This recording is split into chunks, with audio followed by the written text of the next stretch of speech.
इंदौर में एक बार फिर दूषित पानी ने जान ले ली, लेकिन सवाल वही पुराने हैं और जवाब आज भी अधूरे।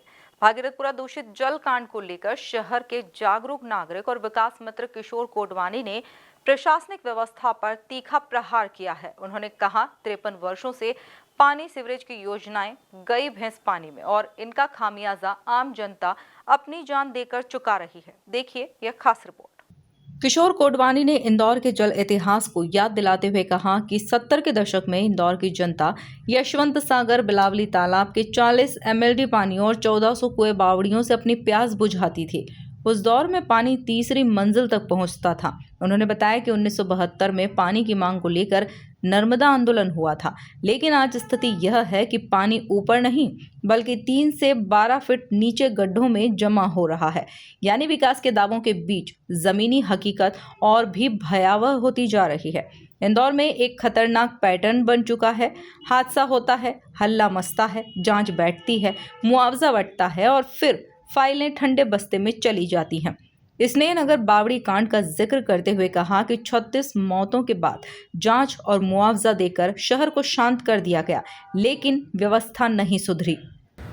बिलावली जो कि 100 साल पहले इंदौर में पानी प्रबंधन बना था, टंकियों के द्वारा पानी देना। जब तक 70 के दशक में पानी इंदौर का प्रबंधन था, तीसरी मंजिल पर पानी आता था। विकास की भूख और ने इंदौर में नर्मदा आंदोलन चलाया। नर्मदा आंदोलन इस उद्देश्य को लेकर चला था कि 24 घंटे सातों दिन पानी मिलेगा और शुद्ध पानी मिलेगा, परंतु परिणाम ये हो गया 53 सालों में कि 3 से 13 फीट नीचे पानी हमको आज उपलब्ध हो रहा है, वह भी दूषित। सबसे पहली एक टंकी में इंदौर के अंदर एक लाश मिली, उसके बाद बावड़ी कांड हुआ। बावड़ी कांड में भी सीवरेज का पानी मिलने के कारण और ऊपर हवन कुंड बनाने पर विस्फोट हुआ और 36 लोगों की मौत हो गई। जांच हुई, चिल्लाहट हुई, आंदोलन हुए, सब कुछ हुआ, लेकिन हम भुला बैठे। नववर्ष की शुरुआत में भागीरथपुरा में 16 मौतें हुई और कहानी फिर वही दोहराई जा रही है। न ठोस चर्चा, न स्थायी समाधान, सिर्फ नई नई कहानियां।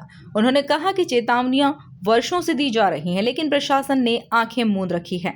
प्रदेश में सिर्फ एक लैब साइंटिस्ट, प्रदेश में पिछले 2 दशकों से नगर निगम में लैब साइंटिस्ट की नियुक्ति नहीं हुई है।